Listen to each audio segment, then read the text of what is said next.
Oke guys, welcome to Daily Charting with Toshi, di mana kita akan daily chart your favorite cryptocurrencies. Oke, dalam 24 jam terakhir, cryptocurrency market kembali ada peningkatan sebesar 2,65%. Dengan total market cap mencapai 1,66 triliun US dollars. Kita bisa lihat bahwa Bitcoin kembali lagi hijau ya, dalam 24 jam terakhir meningkat sebesar 2,61%. Dan daily close-nya oke ya, bullish. Walaupun ya bisa kita bilang masih lack in momentum ya dua-duanya. Kemarin lusa nge-week ke atas, kemarin dia nge-week ke bawah ya. Tapi overall oke lah. Secara detailnya nanti tentunya di belakang si TA-nya ya. Tapi overall sih netral lah sekarang. Nah, kita bisa lihat juga tentunya kripto lain antara dua ya, cenderungnya antara dia sideways atau dia rally gitu. Ethereum masuknya ke sideways, BNB rally 6,27%. Ya USDC jangan hitung ya, itu stable coins.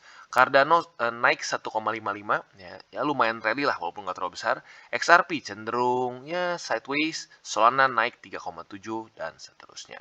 Tetapi kalau kita lihat rata-rata dari 7 hari ya, persentase dalam 7 hari terakhir rata-rata sih masih minus. Begitu. Kenapa? Ya lihat sendiri 7 hari terakhir di mana posisinya ya. Kapitulasi. Jadi kurang lebih seperti itu, dan seperti biasa sebelum kita masuk ke teknik analisisnya, kita masuk ke newsnya dulu. Dan berita yang cukup bagus dari Rusia ya. Putin mengatakan bahwa Rusia has advantages in Bitcoin mining. Ya, jadi kalau kita lihat nih sepertinya ada konflik internal antara Putin dengan Bank Sentral Rusia. Ya. Kita bisa lihat bahwa Presiden Rusia Vladimir Putin Rabu lalu mengatakan bahwa negara dia, ya, Rusia, memiliki karakteristik yang distintif untuk bisa benefit dari Bitcoin mining. Tetapi di waktu bersamaan, Bank Sentral minggu lalu mengatakan mereka ada rencana untuk mengkomplit ban cryptocurrency. Ya, karena kenapa? Katanya cryptocurrency ini bisa membuat resiko bagi para rakyatnya. Ya, resiko nggak kaya mungkin ya. Ya, tapi baik lagi. Bank Sentral rata-rata tidak ada yang suka Bitcoin atau cryptocurrency in general karena baik lagi itu melimit power mereka. Tetapi seperti yang kita bisa lihat bahwa Putin sedikit berbeda ya menanggapinya. Dia bahkan mengatakan Putin ini mengatakan bahwa Bank of Russia harus mendapatkan konsensus dari Ministry of Finance ya yang Selasa lalu mendiscourage complete ban justru lucunya. Jadi Ministry of Finance ya atau Menteri Keuangan dari Rusia justru malah tidak menganjurkan complete ban dari Bitcoin mining ya. Jadi ya ini dia, di dalam Rusia sekarang mungkin sedang ada konflik nih antara pemerintahan Putin ya dengan bank sentral. Kita lihat siapa yang menang. Biasanya kalau di negara komunis seperti ini ya yang menang adalah sang pemimpinnya ya, presidennya atau ya diktatornya lah gitu kesannya ya. Nah, kita bisa lihat bahwa bank sentral ini tentunya menurut Putin ini nggak boleh menahan technological progress menurut dia. Dan tentunya kata Putin ini penting ya untuk mengimplementasi latest teknologi di area ini alias di Rusia gitu ya. Jadi Rusia menganggap si Putin ini menganggap bahwa bank sentral ini nggak boleh menghalang-halangi progres teknologi di Rusia. Dan menurut gua ya tentunya ini diomongin adalah spesifiknya mengenai Bitcoin mining. Gitu. Karena kita tahu ya Bitcoin mining itu bisa sangat profitable. Dan tentunya di sini juga dibahas bahwa banyak power surplus dibilang ya, banyak power surplus di Rusia. Jadi tentunya power surplus ini dan juga well-trained manpower yang dikatakan oleh Putin ini tentunya bisa sangat kepake untuk Bitcoin mining. Gitu, ya. Nah, jadi harapan kita adalah semoga saja Putin dan ya bisa dibilang pemerintahannya gitu yang menang atas peperangan ini gitu ya. Karena kalau sampai yang menang bank sentral, otomatis hash rate dari Bitcoin akan lanjut lagi jatuh ya. Dan historically apabila hash rate jatuh, harga Bitcoin pun jatuh. Sama seperti apa dulu waktu Mei ya.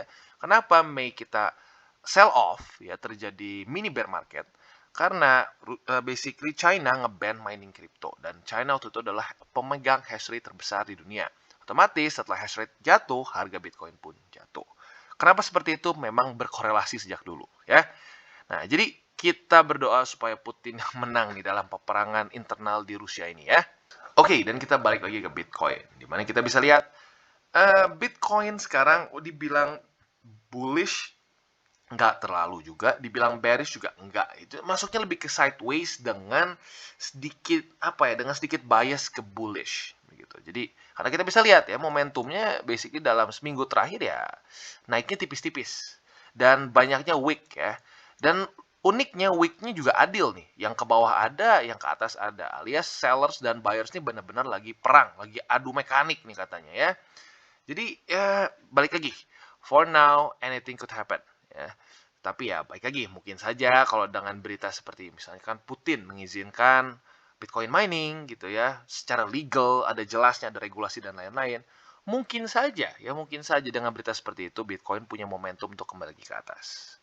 Dan tentunya yang menjadi PR secara teknikal yang paling besar adalah apakah dia bisa menahan MA20 atau tidak. Ya, for the next time maksudnya. Karena terakhir kali kita bisa lihat bahwa saat dia beraksi ya atau ini dia kena sedikit aja dengan si MA20 di sini. Kita bisa ingat ditamparnya luar biasa kuat sampai kapitulasi terendahnya ke 32.900-an. Which is really bad gitu ya. Dan gue cukup yakin waktu dalam posisi ini cukup mual gitu. Walaupun udah take profits pasti cukup mual gitu. Nah, makanya sekali lagi nih, mumpung lagi kita melihat dalam kondisi seperti ini, ingat-ingat masukkan dalam otak kita, ke memori kita bahwa taking profits itu nggak salah. Taking profits itu nggak salah. Jadi, gue ulangi lagi untuk BTC, yang menjadi PR terbesar dia adalah nanti at some point MA20 akan lebih dekat. Ya. Apakah dia akan mengulang di sini atau tidak? Kalau dia bisa tembus dan bisa trade di daerah 40 ribuan, ya di daerah atas 40 ribuan, bagus. Karena kenapa? Price range dia berubah. Dari tadi di bawah sini, jadi di atas sini. Ya. Dan andaikan dia gagal dan terjadi lagi seperti ini, ya siap-siap 30.000 still in the play gitu ya. Dan ya semoga saja nih ya, semoga saja Bitcoin ETF di Amerika Serikat bisa bisa di approve. Walaupun sayangnya kalau kita lihat pada faktanya sih kayaknya nggak akan dalam waktu dekat. Karena baru aja ajuan dari Fidelity untuk Bitcoin ETF itu ditolak lagi. Udah nggak tahu berapa banyak Bitcoin ETF yang ditolak di Amerika Serikat ya. Alasannya kenapa? Nggak tahu ya, ada kemungkinan besar ya SEC bermain dengan perbankan Amerika Serikat ya, kemungkinan besar seperti itu karena ada satu massive conflict of interest perbankan gitu kalau dia ada Bitcoin ETF begitu ya. Kenapa? Ya karena gini, ada yang mereka ingin bermain ininya kesannya tuh seperti apa ya? Selisih gitu ya, bermain selisih antara ETF dan spot Bitcoin gitu. Nah, kalau sudah ada ETF spot itu merusak keuntungan bank di situ gitu kesannya. Jadi ya sedikit sulit lah, ada conflict of interest intinya. Jadi ya harapan kita mungkin ini ya, Rusia semoga saja si Putin ini bisa lebih pro kripto. Kalau dia lebih pro kripto mungkin ya secara agenda politik dia mungkin dia bisa mengalahkan Amerika gitu kesannya ya. Maksudnya mengalahkan Amerika itu gini ya, mengalahkan dari hash rate. Karena sekarang yang dipegang di terbesar di dunia adalah di Amerika Serikat. Ya, jadi mungkin Putin kalau mau bersaing di situ ya bisa gitu ya dengan cara dia menjadi nomor 1 di dunia untuk hash rate Bitcoin ya, which is ya ada revenue lagi untuk Rusia gitu ya. Oke, sekarang kita lanjut ke Cardano. Nah, Cardano kita bisa lihat dia pun ya cenderung sideways dan di daerah situ saja. Sepertinya daerah $1 ini menjadi support bagi Cardano. Lebih baik lagi, sekuat-kuatnya satu support, kita bisa lihat $1.20 itu tadinya support yang luar biasa kuat, berkali-kali menahan harga Cardano. Tetapi kalau tuannya ya, masternya Bitcoin dia terus ya cenderung bearish, ya mau tidak mau akan tembus juga. Jadi tentunya $1 ini bukan support yang nggak akan bisa tembus. Karena sebelumnya kalau kita melihat pun $1.20, satu support yang luar biasa kuat pun akhirnya bisa tembus kalau Bitcoin terus-terusan nggak jelas mau kemana gitu ya. So untuk Cardano sekali lagi gue sih wait and see ya, wait and see-nya sampai gimana, sampai dia benar-benar bisa menaklukkan MA20 dan 50. Kita bisa lihat kemarin dia seperti berhasil mau menaklukkan nih, sudah close di atas, tetapi dia tidak mantul di situ, dia hanya tembus lagi ke bawah. Artinya apa? Belum berhasil dia taklukkan, belum berhasil dia jadikan sebagai support. Nah, kalau sudah terjadi pembuktian dari Cardano bahwa 50 atau 20 sudah bisa menjadi support, nah di situ baru gue mulai pertimbangkan untuk tambah lagi posisi gue di Cardano. So, for now, wait and see. Gitu. Dan mumpung kita lagi bahas juga Cardano ya, sekalian gue ingetin juga bahwa DCWT ini bukanlah financial advice, itu yang pertama. Dan yang kedua adalah ini bukan bagi-bagi sinyal ya. Ini adalah channel edukasi dan gue berbagi edukasi ya. Jadi jangan sampai salah tempat untuk cari-cari sinyal di sini ya. Jadi kurang lebih seperti itu. Oke, dan Atom ya. Atom nggak sebagus BTC tentunya. BTC kemarin masih minimal daily close-nya masih bullish. Tetapi Atom kembali lagi dia tembus MA50 ya, alias kehabisan bensin sepertinya ya. 20 kembali lagi menjadi satu resisten yang ganas bagi Atom ya. Nah, jadi selanjutnya kita bisa lihat yang menjadi skenario yang kita dapatkan di Atom ternyata adalah dia akan retest M200 sesuai dengan DCWT kemarin ya kalau dia tembus. Nah, harapannya adalah 200 ini bisa cukup kuat untuk menjadi support tentunya ya. Apabila dia masih tembus ya, ada lagi support kedua yaitu adalah di $26 lebih 61 sen. Di mana sebelumnya ini membuktikan satu posisi ini membuktikan support yang cukup baik untuk Cosmos ya. Di sini kita bisa lihat dari tes 1 2 3 4 5 6 7 ya. Di sini tembus gara-gara kapitulasi lagi Bitcoin. Lalu 8 9 10 11 12 13 ya, 13 kali menjadi support untuk Cosmos. Jadi andaikan sampai MA200 tembus masih ada safety beltnya di $26 lebih 61 sen. Pasang di mana buy limit? Ya terserah lu, antara dua sini, antara MA200 atau $26 lebih 61 sen. Tapi gue ingatkan jangan all in ya, walaupun ini support yang kuat, tetap aja jangan all in. Lebih baik averaging saja karena baik lagi kondisi Bitcoin masih belum stabil. Ya, kalau Bitcoin udah lebih stabil, ya lebih not bad gitu ya. Tapi tetap sih, walaupun Bitcoin stabil pun, gue nggak pernah saranin untuk all in sih di dalam kondisi-kondisi seperti ini. Mungkin satu-satunya tempat yang kesannya kita boleh pertimbangkan untuk all in tuh ya itu aja MA200 di weekly BTC gitu. Sisanya sih gue nggak terlalu yakin gitu ya. So for Cosmos kurang lebih seperti itu ya. Dan kalau kita lihat di weekly-nya tentunya sayangnya sekarang dalam posisi di bawah dari MA20 di weekly ya. Jadi dalam 3 hari ke depan atau lebih tepatnya 2 hari lebih 21 jam, kalau dia bisa close di atas dari dari MA20 di weekly ya. Cosmos ini secara TA-nya luar biasa kalau bisa seperti itu ya. Tapi andaikan kau tembus ya sudah ya. Selanjutnya adalah MA200. Dan kalau sampai tembus lagi, andaikan dua support kuat ini tembus lagi ya, kita harus siap-siap bisa sampai ke MA50 which is di 25 lah kalau mau kita buletin $25 ya. Jadi kurang lebih seperti itu untuk Atom. Oke, dan next kita masuk ke Phantom. Dimana kita bisa lihat sayang sekali Phantom breakdown kemarin ya. Dia close di bawah dari MA50 di daily. Dan sebenarnya gue sudah menunjukkan concern sejak di sini ya. Walaupun dia tembus resisten, tetapi gue bilang di sini tembusnya tipis. Dan biasanya kalau tembus tipis seringkali terjadi seperti di sini ya. Tembus tipis, turun lagi. Itu seperti menunjukkan bahwa dia kurang momentum untuk menembus satu resisten. Jadi market melihatnya bahwa oke, ini bisa lebih turun lagi, akhirnya turun. Dan ya pada faktanya ternyata lanjut turun karena dibantu juga dengan kemarin BTC yang sedikit ngedip ya. Jadi ya kita bisa lihat bahwa Phantom kembali lagi di daerah sini. Jadi tentunya sekarang yang menjadi support adalah struktur di sini ya. Walaupun nggak terlalu kuat sih kalau mau ngomongnya di daerah sini nih. Ya, walaupun kalau gue pribadi sih gue nggak akan averaging di sini kalau sampai kena pun ya. Karena ya nggak terlalu kuat-kuat amat menurut gue. Tapi ya baik lagi, kalau lu lebih agresif boleh aja tambah posisi di situ. Tapi kalau gue pribadi enggak ya. Nah, jadi sekarang sebenarnya Phantom ini ketahan oleh apa? Nah, Phantom ini sekarang sebenarnya ketahan kurang lebih oleh MA20 ya. Jadi dalam 2 hari lebih 21 jam lagi kita lihat apakah Phantom bisa kuat untuk close di atas dari MA20 yaitu di $2 lebih 15 sen. Kalau bisa, that's really good for Phantom ya, that's really good. Dan ya ini sekali lagi mengingatkan kita untuk ya jangan terlalu deterministik mengenai apapun juga. Gitu. Selalu siap ada potensi turunnya. Gitu. Dimana padahal kalau kita lihat secara kemarin ya sampai tanggal pertengahan Januari, it's good ya. Membuat higher high, higher low, higher high, higher low, higher high. Di sini bahkan dia close daily-nya tertinggi sepanjang masa untuk Phantom. Tetapi baik lagi akhirnya bisa juga drop. Gitu. Dan MA20 gagal support di sini ya. Jadi ya itu dia, ya, jangan sampai terlalu deterministik mengenai satu movement gitu kan. Kayak dulu ada yang ngedukun gitu kan di komen Phantom, sekarang sudah hilang orangnya gitu karena ya dukunannya gagal gitu. pasti begini karena teman whale saya mengatakan akan beli di sini. Sekarang emang ada berapa banyak whales di dunia ini gitu ya, dan lu mau kontak semua susah gitu kesannya ya. Dan kemungkinan besar whale-whale yang kelas punya ribuan Bitcoin nggak akan mau kontak juga sama lu gitu. Jadi jangan percayalah dengan grup-grup yang bilang, lihat nih, gue ada teman whales or something like that, because usually that doesn't work gitu. Itu kadang-kadang cuma grup halu aja gitu ya. Jadi ingat, untuk selalu apa, jangan paksain di resisten, belilah di support. Sandaikan support tembus, cari lagi support yang lebih bawah lagi. Dan utamakanlah averaging, jangan all in. Kenapa bang? Ya, ini dia alasannya gitu alasannya. Kalau lu all in di satu support di sini, lu all in di sini, ya udah lu sangkut aja full. Tapi kalau lu punya averaging, lu punya peluru yang panjang, ya udah lu bisa lanjut lagi di bawah.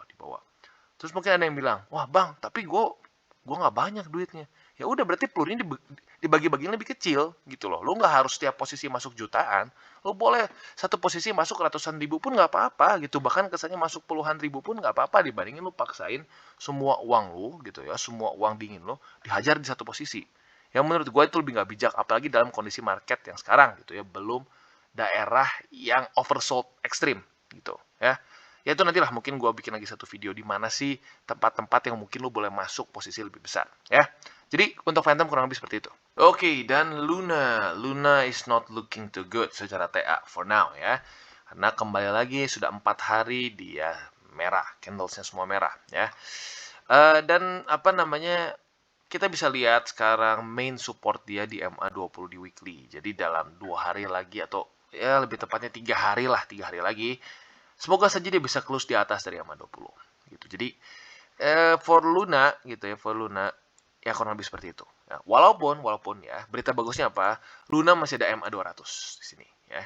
Jadi ya mungkin andaikan sampai weekly close-nya jelek pun, harapan terakhir kita adalah dia bisa berbaliknya tuh di MA200 gitu. Jadi for now sih kalau gue pribadi, buat yang udah dapat di MA20 ya, di harga MA20 ya sudah, hold saja. Buat next ya, buy limitnya di mana, yaitu adalah di MA200 di daily, yaitu alias di $44.99 atau $45 aja biar lebih gampang ya. Jadi kurang lebih untuk Luna seperti itu, tetapi seperti yang gue sudah bahas dari zaman di sini ya, walaupun dulu rata-rata orang cenderung bilang, wah ini kayaknya udah bagus nih. Tapi gue bilang, hati-hati, kalau dia belum bisa tembus ini, that's bad ya. Walaupun dia membuat satu high baru, tetapi high dia lebih rendah daripada sebelumnya. Seperti yang gue bilang, satu aset yang masih terus membuat lower high, walaupun ada momentum, itu akan cenderung bearish ya, Karena kenapa? Ini menunjukkan terhadap market bahwa momentum dia melemah ya. Dari posisi tertinggi sampai di sini, yang kedua lebih rendah lagi tertingginya, yang ketiga lebih rendah lagi, yang keempat lebih rendah, dan seterusnya. Kalau seperti itu ya berarti mau tidak mau akan ikutan turun terus gitu. Jadi semoga saja akan ada reversal dalam waktu-waktu dekat ya. Dan semoga saja reversal ini bisa disponsori oleh BTC ya. Kalau BTC sudah mulai bisa stabil ya, mulai bisa mengalahkan MA20 terutama, dan juga bisa trade di daerah price range 40 ribuan, menurut gue itu sangat memungkinkan untuk altcoin seperti Luna ini yang secara TA belum terlalu ekstrimnya bagus, bisa pelan-pelan reversal gitu ya. Jadi untuk Luna kurang lebih seperti itu. Dan baik lagi, kalau menurut gue pribadi, Luna secara fundamental is good ya. Buat kalian yang belum tahu fundamentalnya Luna seperti apa, boleh coba cek playlist crypto review gue ya. Dan ya bisa dibilang dia itu salah satu project pertama yang benar-benar mengubah cara stablecoin works gitu ya, dengan Terra USD mereka ya. So buat kalian yang belum nonton, boleh coba nonton video Luna gue ya. Dan masuk ke AVAX, kita bisa lihat AVAX kemarin close-nya not good ya. Dia close-nya di bawah dari MA200. Berarti ya baik lagi, PR-nya ngulang lagi ya. Kemarin waktu tanggal 25 Januari sudah berhasil, PR-nya diselesaikan, tetapi ya mungkin sedikit tertampar FOMC ya, dan akhirnya kembali lagi di bawah. Tapi good news kita bisa lihat bahwa sekarang dia sudah mau berusaha lagi, untuk mulai menembus, nggak breakdown langsung tembus bikin lower low. Itu yang good newsnya ya. Good newsnya, AVAX ini nggak membuat lower low, dia close-nya masih di atas daripada di sini ya. Ya, minimal seperti itu. Jadi tentunya seperti yang kita bilang tadi di depannya, PR-nya AVAX adalah sekarang menembus lagi MA200. Dan yang kalau mau PR simpelnya sih gini, dia tembus, turun lagi nggak apa, tapi terpantul di daily-nya di atas dari 200. Ya, menunjukkan bahwa 200 ini kembali lagi menjadi support. Karena di sini kita bisa lihat dia belum konfirmasi ini sebagai support. Gitu. So, itu PR-nya. Dan setelah PR itu selesai, yang selanjutnya adalah sama dengan BTC. Kembali lagi menaklukkan MA20. Karena terakhir, kita lihat di sini, bahkan dia nggak kena aja udah takut. Ya. Kayak lu pernah nggak sih, udah ini nih, mama lu udah marah nih. Mama udah marah, udah siap-siap nyentil. Lu belum disentil aja udah kabur. Nah, kurang lebih efek mirip-mirip seperti itu. Tuh di sini ya. Baru dekat aja udah takut langsung kabur. Boom, turun ke bawah. Jadi, semoga aja AVAX saat sudah menemukan support di sini, jadi lebih berani dan nggak dipukul lagi sama MA20 ya. Jadi kurang lebih untuk AVAX seperti itu. Di weekly-nya kita bisa lihat dia tembus MA20 udah lama ya. Tinggal dia bisa bertahan nggak di sini. Kalau dia bisa mengembalikan 200 sebagai support, menurut gua nggak harus ke MA50. Tetapi kalau sudah mulai seperti ini nih, price action-nya ya, dia mulai gagal, turun, kepukul lagi. Nah, lalu kapitulasi ya alias dia close lumayan jauh di bawah dari di sini, ya siap-siap. MA50 siap menanti gitu. Oke, dan sekarang kita masuk ke Matic ya. Kemarin ada yang komen, "Waduh Bang, gue udah tungguin mau lihat Matic ternyata nggak ada kemarin." Ya, kemarin banyak yang request XRP ya. Jadi Matic-nya turun. Tapi balik lagi sekarang Matic ke dalam DCWT kita ya. Jadi kalau Matic sebenarnya bisa kita lihat mirip sekali dengan AVAX. Mereka sedang berusaha setengah mati untuk menembus MA200 di daily ya. Mirip-mirip. Dan kalau kita lihat Matic ini juga dia itu bisa dibilang secara volume enggak ya dibilang gede enggak sih ya, medium lah ya. Tapi secara momentum kurang begitu. Karena ya baik lagi 200 ini seringkali menjadi satu daerah penting gitu antara dia berubah menjadi support atau resisten. Itu makanya ini sangat penting sama seperti AVAX untuk dia jadikan support. Jadi kurang lebih seperti ini. Ini skenario yang kita inginkan ya. Dia close di atas 200, dia dapat momentum naik, dipukul 20 nggak apa-apa ya, nggak apa-apa dipukul 20. Yang penting ini di 200-nya mantul lagi. Kalau di 200 mantul lagi, nah itu bisa mulai pertanda dari reversal untuk Matic ya. Tapi itu yang kita inginkan, yaitu skenario yang kita inginkan. Apabila skenario buruknya adalah ya mirip-mirip seperti AVAX juga. Kalau dia gagal menjadikan 200 sebagai support, ya otomatis dia akan breakdown lagi. Dan breakdownnya gimana? Dipertandakan dengan dia close daily di bawah dari $1 lebih 50 sen. Alias close di sini ya. Misalkan dia close di $1.40, $1.46 gitu ya. Nah, itu momentumnya turun. Dia membuat apa? Lower low. Kalau dia membuat lower low, ya siap-siap targetnya adalah MA50. Jadi AVAX dan Matic ini secara price movement very very similar for now ya. Sama-sama lagi berebut MA200 ya. Bertarung antara bulls dan si bears ya. Siapa yang akan menaklukkan MA200 dan dua-duanya kalau sampai breakdown ke MA50 ya.